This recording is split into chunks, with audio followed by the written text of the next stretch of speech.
Hi everyone, it's Julia.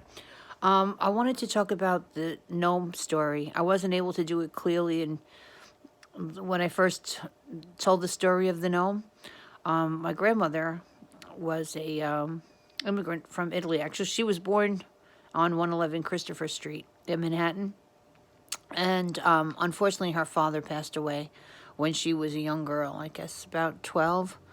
And because her mom couldn't afford to keep her in the United States, she sent her back to Italy, where she lived until my great grandmother was able to send for her back to New York again, and that's when she met my grandfather. But that's a different story. Anyway, she had told me this story many times, that she met a gnome, and they're very popular and very common in the part of Italy my family's from, which is Matera, in the region of Basilicata, and also in the Puglia, where my grandmother's from, specifically in the city of Torito.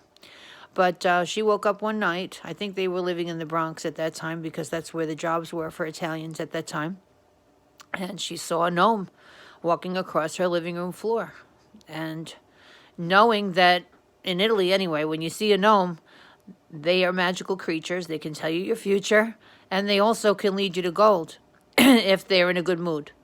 So she saw him trudging across the bedroom floor, and she said, Mr. Gnome, can you tell me my future, please?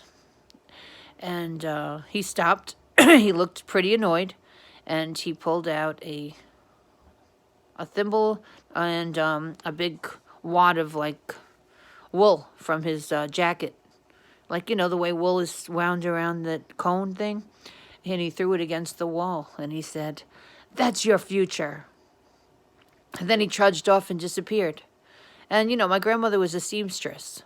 So I think the gnome was trying to say that rather than him giving her the gold or her winning the lottery, in order for her to make any money or to survive, she would have to work with the labor of her own hands as a seamstress in a sweatshop, which is where she worked.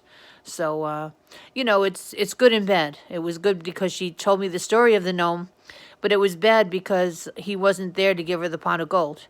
But they do exist, and if you ever do go to Matera or Torito or Puglia, you ask the local people there, or people who are not new age people. The stories are there. They do exist, and they're magical creatures.